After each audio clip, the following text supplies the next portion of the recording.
ससुराल के टुकड़ों पर पलने वाला घर जमाई, जिसकी औकात एक कुत्ते से भी बदतर थी। कैसे शहर के सारे अमीर लोग उसके पैरों में नाक रगड़ने पर मजबूर हो गए। पता नहीं कौन सा पाप किया था मैंने, जो कल तक मेरे घर का नौकर था, उसी दो कौड़ी के इंसान से मेरी शादी करवा दी गई। शादी चाहे जैसे भी हुई हो रीवा, पर अब मैं तुम्हारा पति हूँ। तुम मुझसे ऐसे बदतमीजी से कैसे बात कर सकती हो? पति? माय गॉड, तुम्हारी औकात मेरा कुत्ता बनने की भी नहीं है। जाओ दफा हो जाओ और जाकर मेरे कपड़े प्रेस करो, मुझे ऑफिस के लिए लेट हो रहा है। आरुष कपूर एक गरीब इंसान था। उसके पास कोई नौकरी नहीं थी। रीवा के पिता ने उसे घर पर साफ सफाई करने के लिए रख लिया था। एक रात मिस्टर वरुण मलिक आरुष के पास आकर उसके सामने हाथ जोड़कर बोले, मैं तुमसे रिक्वेस्ट करता हूँ आरुष, मेरी बेटी रीवा से शादी कर लो। ये आप क्या कह रहे हैं? मैं आपके घर में नौकर हूँ, मैं अपनी ही मालकिन से कैसे शादी कर सकता हूँ? ये एक बाप की मिन्नत समझ लो या भीख, पर तुम्हें मेरी बेटी से शादी करनी ही होगी। तभी मिस्टर वरुण ने आरुष से कुछ ऐसा कहा जिसे सुनकर आरुष को ये शादी करनी पड़ी। रीवा एक बिजनेस वुमन थी, पर वो अपने पापा की कोई भी बात नहीं टालती थी। उसने शादी करने के लिए लाख मना किया, पर मिस्टर वरुण कहाँ किसी की सुनने वाले थे और जबरदस्ती आरुष और रीवा की शादी करवा दी। शादी की रात जब आरुष रीवा के कमरे में गया तो रीवा गुस्से से भरी बैठी हुई थी। आरुष को देख उसे जलील करते हुए बोली, ओह, तो मिस्टर पतिदेव मेरे साथ सुहाग रात मनाने आए हैं, राइट? नहीं रीवा, ऐसी बात नहीं है, पर अब तुम मेरी पत्नी हो तो मुझे इसी कमरे में रहना पड़ेगा ना। ओह शट अप! ऐसी क्या पट्टी पढ़ाई तुमने मेरे पिताजी को, जो तुम जैसे गवार को मेरे पल्लू से बांध दिया? जानते हो मेरा खर्चा कितना है? मुझे कैसी लाइफ जीने की आदत है? और तुम्हारी औकात क्या है इस घर में और मेरी जिंदगी में? हमारे इस बंगले में झाड़ू पोछा करके कितना मिलता है तुम्हें एक महीने का? मुश्किल से 6000। उसमें तुम मुझे खुश रखोगे? तुम्हारा गुस्सा जायज है रीवा, पर मैं कोशिश करूंगा कि मैं तुम्हें खुश रख। Shut your mouth! बकवास बंद करो अपनी। उधर कोने में जमीन पर कपड़ा डालो और सो जाओ। और रही बात मेरे नजदीक आने की या मुझे छूने की, तो सोचना भी मत, इतनी औकात नहीं है तुम्हारी। इतना बोल रीवा बेड पर लेटकर सो जाती है और आरुष जमीन पर एक कोने में सो जाता है। इस बात को 1 साल बीत गया था। इस बीच एक हादसे में मिस्टर वरुण भी चल बसे, पर इस शादी ने जैसे आरुष की जिंदगी बदल कर रख दी। इस 1 साल में ना तो रीवा ने आरुष को करीब आने दिया और ना ही उसे कभी इज्जत दी। आरुष को हर रोज जलील होना पड़ता था, कभी रीवा तो कभी अपनी सास मधु मलिक के ताने सुनने पड़ते थे। वो घर का जमाई बन गया था, पर अभी भी वो घर के नौकरों वाले काम ही करता था। आज सुबह भी जब आरुष रूम से बाहर आया तो मधु के साथ औरतें बैठी हुई थी। मधु उसे नफरत से देखते हुए बोली, इधर आओ जरा, देखो मेरे पैर में बहुत दर्द है, जरा दबा दो अच्छे से। पर मम्मी जी, इनके सामने तो। अब तू सिखाएगा मुझे कि कब क्या बोलना है। चुपचाप पैर दबा। आरुष चुपचाप अपनी सास के पैर दबाने लगता है। तभी वो औरत जिसका नाम नीना था बोल पड़ी, कमाल करती है मधु, ये लड़का तो तेरा दामाद है, तू इससे नौकरों वाले काम क्यों करवाती है? दामाद? अरे वो तो पता नहीं कौन से बुरे कर्म किए थे जो इस भिखारी जैसा लड़का रीवा के गले पड़ गया। अब नौकर है तो नौकरों वाले काम तो करेगा। अब इसकी इतनी औकात तो है नहीं कि एक अच्छी नौकरी ढूंढकर मेरी बेटी को एक तोहफा भी दे सके। हाँ, वैसे बोल तो तू सही रही है मधु, शहर के सारे लड़के तेरी रीवा के पीछे पागल थे। पता नहीं वरुण भाई साहब को इसमें क्या दिख गया। ये सब जैसे जहर बनकर आरुष के अंदर घुल रहा था, पर कुछ बोला नहीं, क्योंकि ये आज की नई बात नहीं थी। ये जिल्लत सहना तो जैसे उसका मुकद्दर बन गया था। तभी रीवा ब्लैक शॉर्ट टॉप पहने वहाँ आती है। बेहद खूबसूरत लग रही थी। उसे देख एक प्यार भरी स्माइल आरुष के होठों पर भी आ गई। एक रीवा ही तो थी जिसे देखकर वो सब भूल जाता था।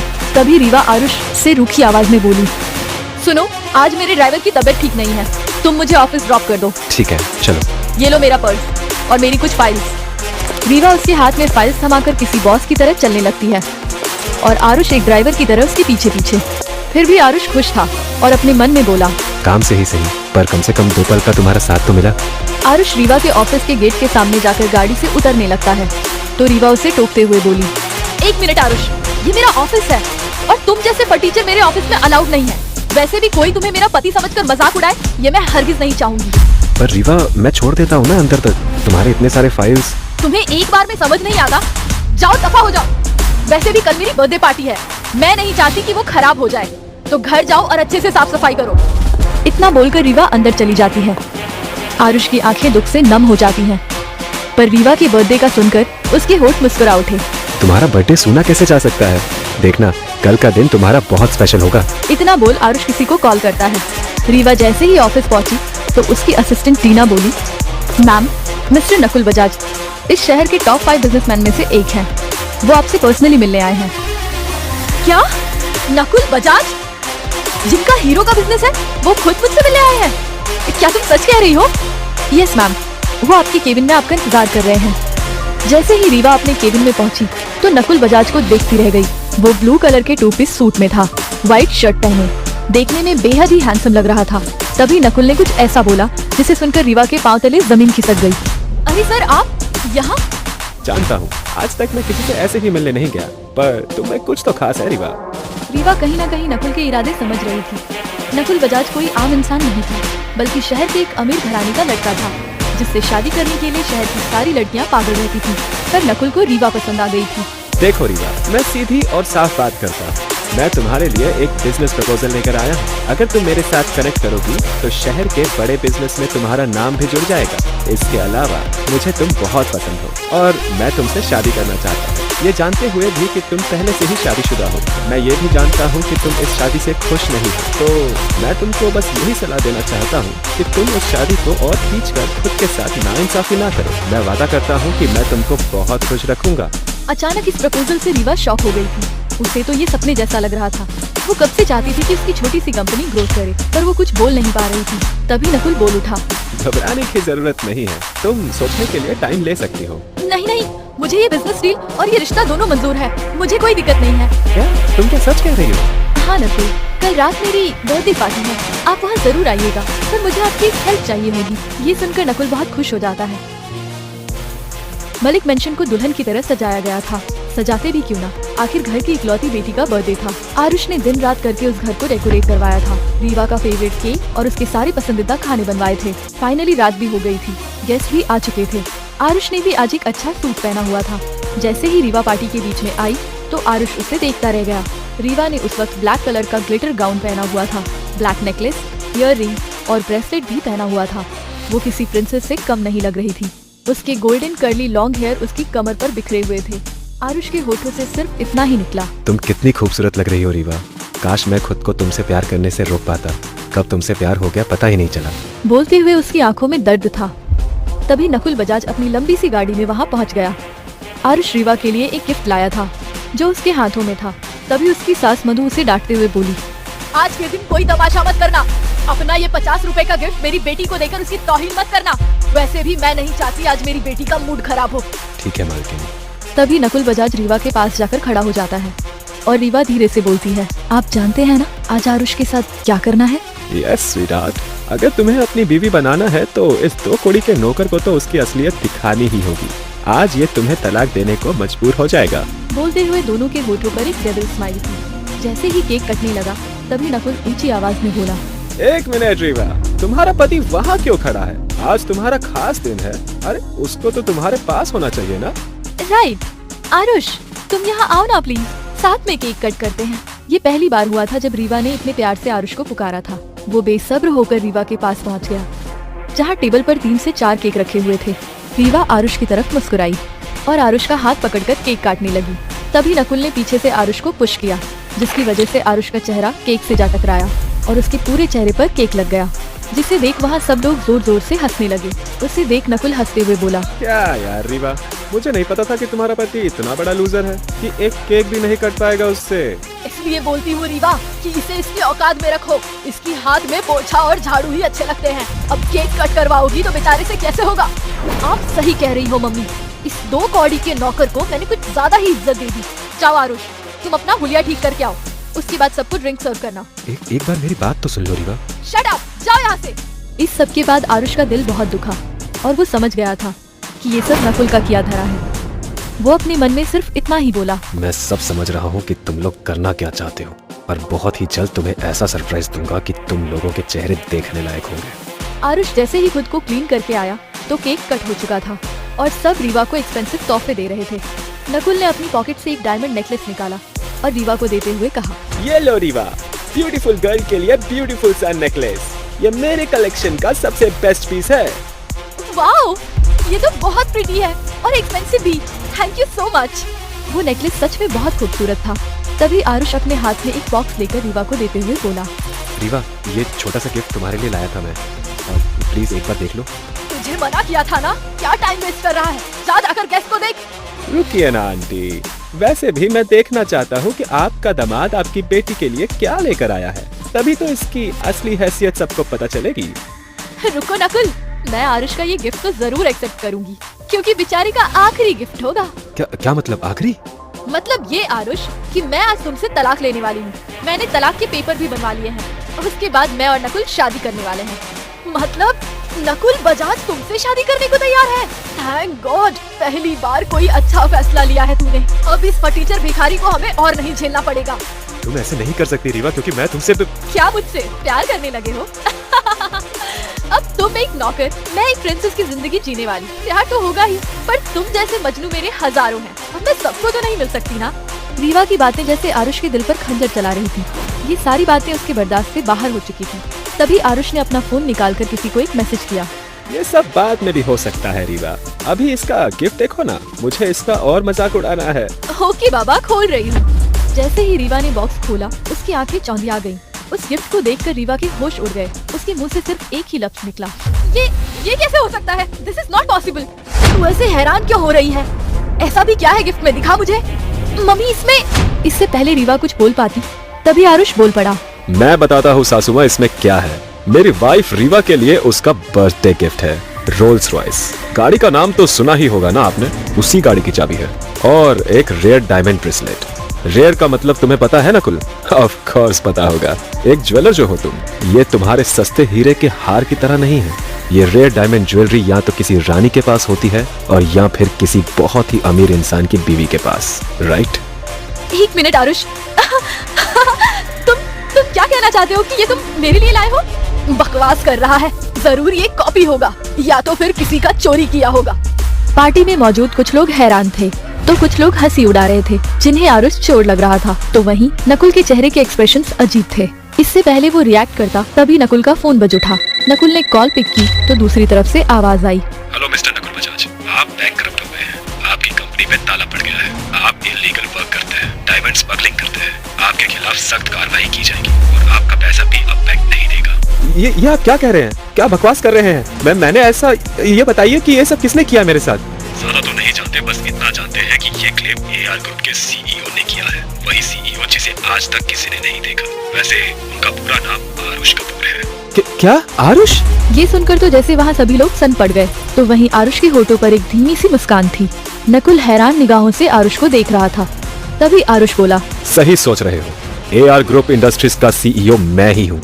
मैंने ही तुम्हारी कंपनी बर्बाद की है। क्या तुम वही आरुष कपूर हो जो मेरी कंपनी को फंड देता है? ओह माय गॉड, ये कैसे हो सकता है? और तुमने नकुल की कंपनी क्यों बंद करवाई? क्योंकि जब वो तुम्हें शादी के लिए प्रपोज कर रहा था तब मैंने उसे देखा था। कोई मेरी बीवी को गलत रास्ते पर ले जाए ये मैं कैसे बर्दाश्त कर सकता था। उसके बाद मैंने नकुल का पीछा किया तो मैं हैरान रह गया, क्योंकि वो अपने दोस्तों से बोल रहा था कि वो रीवा को शादी के जाल में फंसाकर उसे यूज करेगा। और इतना ही नहीं, साथ में उसके दोस्त भी तुम्हारे साथ गलत काम करने वाले थे। दिल तो किया वहीं इसकी जान ले लूं, पर इसकी सच्चाई से तुम अनजान रह जाती। मैंने इसके बारे में पता किया तो ये एक नंबर का क्रिमिनल निकला और मैंने इसकी कंपनी बंद करवा दी। इतना बड़ा धोखा नकुल! ओह गॉड, ये मुझसे क्या हो गया? नकुल का झुका सर आरुष के बोले लफ्जों को सही साबित कर गया। वो आरुष के पैरों में गिर गया और गिड़गिड़ाते हुए बोला, मुझे माफ कर दीजिए सर, मुझे नहीं पता था कि आप इस शहर के सबसे बड़े आदमी हैं। प्लीज मैं आपके सामने हाथ जोड़ता हूँ, पर मेरी कंपनी बचा लीजिए, नहीं तो मैं बर्बाद हो जाऊंगा। हो जाओगे नहीं, बल्कि बर्बाद हो गए हो। जो घटिया चाल तूने मेरी बीवी के खिलाफ चली थी ना, उसके बाद तो तेरी जान ले लेनी चाहिए थी। चल अब दफा हो जाए यहाँ से। मधु, जो इतनी देर से चुप खड़ी थी, चिल्लाकर बोली, तू इन सबको बेवकूफ बना सकता है, मुझे नहीं आरुष। अगर तू सच में एआर ग्रुप का सीईओ है तो क्यों हमारे घर में नौकर बनकर रहता था? क्यों इतनी जिल्लत की जिंदगी जी? मैं नहीं मानती कि कोई इतना अमीर आदमी ऐसे जी सकता है। ठीक है, आज आपको इस शादी का सच भी बता ही देता हूँ। मैंने रीवा को एक पार्टी में देखा था। पहली ही नजर में मुझे उससे प्यार हो गया था। पर जैसे कि आप सब लोग जानते हैं कि एआर ग्रुप का सीईओ किसी के सामने नहीं आता, मैं रीवा को अपने दिल की बात नहीं बोल पाया। दूसरी बात, मैं चाहता था कि जो लड़की मुझसे प्यार करे वो सिर्फ मुझसे करे, ना कि मेरी पोजीशन से। इसीलिए मैं एक नॉर्मल इंसान बनकर मिस्टर अरुण यानी रीवा के पापा के पास उसका हाथ मांगने आया। पर मैं एक नॉर्मल आदमी बनकर आया तो उन्होंने रीवा की शादी मुझसे करने के लिए मना कर दिया। मैंने इज्जत से उनकी ना को एक्सेप्ट कर लिया, पर उसके 2 महीने बाद अचानक उनकी कंपनी डूब गई। उनका घर गिरवी हो गया, बैंक से नोटिस आ गया। ऐसे में किसी ने उन्हें मेरा नाम मेंशन किया और वो मेरे पास मदद के लिए आए। सीईओ की कुर्सी पर मुझे देखकर वो शॉक हो गए। उन्होंने मुझसे अपनी कंपनी और घर बचाने की मदद मांगी। मैं कैसे मना कर सकता था भला? उनकी बेटी से प्यार जो करता था, उनका 20 करोड़ का कर्ज मैंने चुकाया। और उसके बाद जो उन्होंने बोला मैं हैरान हो गया। आपको पहचानने में गलती हुई मुझसे। आपने शहर में मेरी इज्जत बचा ली, मेरे परिवार को बेघर होने से बचा लिया। मैंने आपसे शादी के लिए इसलिए ना बोला था क्योंकि मेरी बेटी को गरीब लोग पसंद नहीं, वो आपके साथ एडजस्ट नहीं कर पाती। पर मैं आपसे हाथ जोड़कर विनती करता हूँ, जैसे आपने मेरे परिवार और मेरे बिजनेस और मेरे घर को बचाया है, वैसे ही आप मेरी बेटी से भी शादी कर लीजिए। शादी कर लूंगा, बल्कि मैं तो खुद चाहता हूँ कि रीवा से मेरी शादी हो। मैं उससे दुनिया में सबसे ज्यादा प्यार करता हूँ। पर मेरी बस एक ही शर्त है, मेरे सीईओ होने का उसे पता ना चले। मैं एक आम इंसान बनकर रीवा का दिल जीतना चाहता हूँ। एक नौकर बनकर आपके घर में आऊंगा और रीवा का दिल जीतूंगा, और बस तुम्हारा प्यार पाने के लिए बन गया तुम्हारा और मधु जी का नौकर। इतना बोलकर आरुष चुप हो गया। वहाँ खड़ा हर एक इंसान सन पड़ चुका था, तो वहीं रीवा की आंखों में आंसू बरसातों की तरह बह रहे थे। तभी मधु जी, जिनकी आंखों में आंसू भरे हुए थे, हाथ जोड़कर बोली, इसका मतलब जो ऐशो आराम वाली जिंदगी हम जी रहे थे वो सब तुम्हारी दी हुई थी। इतना सब कुछ सहते रहे, एक बार तो बताया होता। कैसे बताता मम्मी जी, आपकी बेटी का दिल जो जीतना था। पर अफसोस, शहर का सबसे अमीर इंसान होकर भी मैं रीवा का दिल नहीं जीत पाया। तभी रीवा आरुष के पास आकर सिसकते हुए बोली, सोचा नहीं था ऐसा भी हो सकता है। आज तो मुझे खुश होना चाहिए कि जैसा अमीर पति मुझे चाहिए था वैसा मुझे मिल गया। पर अफसोस, आज मुझे खुद पर घिन आ रही है। पैसे, ऐशो आराम के लालच में मैं उस इंसान को ठुकराती रही जो मुझसे इतना प्यार करता है। मैं तो तुम्हारी माफी के भी लायक नहीं हूँ। अगर ऐसे रहोगी तो मैं कमजोर पड़ जाऊंगा रीवा। तुम जानती हो, तुमने भले ही मेरे साथ कुछ भी किया हो, पर मैंने हमेशा तुमसे सिर्फ और सिर्फ प्यार ही किया है। तुमसे नफरत कभी नहीं कर सकता। पर अचानक आरुष बोलते हुए रुक गया, जिससे मधु, रीवा दोनों घबरा गए। आरुष ने एक लंबी सांस ली और कहा, जो मैं बोलने जा रहा हूँ वो मेरे लिए बहुत मुश्किल है, पर मुझे ये करना होगा। मैं उस रीवा का दिल नहीं जीत पाया जो एक नॉर्मल लड़के से प्यार करे, तो आज मुझे जाना ही होगा रीवा। तुमसे हमेशा ऐसा ही प्यार करता रहूंगा और ना ही कभी किसी को अपनी जिंदगी में लेकर आऊंगा। पर मैं तुम्हारे साथ नहीं रह पाऊंगा क्योंकि मेरा सच पता चलने के बाद कोई मुझसे प्यार करे ये मुझे गवारा नहीं। आरुष की बात सुनकर रीवा की आंखों से आंसू बह निकले, साथ ही होठों पर एक मुस्कुराहट आ गई और बोली, तुम्हारा फैसला एकदम सही है आरुष। हाँ, मुझे तुमसे आज प्यार हुआ, इसलिए नहीं कि तुम बहुत अमीर हो या तुमने मुझे महंगे गिफ्ट दिए, बल्कि इसलिए क्योंकि तुम इस नकुल की सच्चाई मेरे सामने लाए, और इसलिए कि तुमने बुरे वक्त में मेरे पापा का साथ दिया, उनकी इज्जत बचाई। आज मैं सबके सामने कहती हूँ कि मैं तुमसे प्यार करती हूँ Aarush. I love you so much. पर इससे भी बड़ा सच ये है कि मैं तुम्हारे लायक नहीं हूँ। मैं तुम्हें रुकने के लिए मजबूर नहीं करूँगी। थैंक यू रीवा, पहली बार ही सही किसी चीज में तुमने मेरा साथ तो दिया। क्या मैं जाने से पहले एक बार तुम्हें अपने गले लगा सकता हूँ? अगर आरुष की बात पूरी होने से पहले ही रीवा आरुष के सीने से लग गई और फूट फूट कर रोने लगी। ये आंसू तड़प थी या शर्मिंदगी या फिर आरुष से जिंदगी भर दूर होने का डर, उसे समझ नहीं आ रहा था। आरुष ने भी अपनी आंखें बंद करके उसे अपनी बाहों के घेरे में भर लिया। आंसू की कुछ बूंदें आरुष के गालों पर बह निकली। ये वही पल था जिसका आरुष ने बहुत इंतजार किया था, पर ये पल जुदाई साथ में लाएगा ये उसने नहीं सोचा था।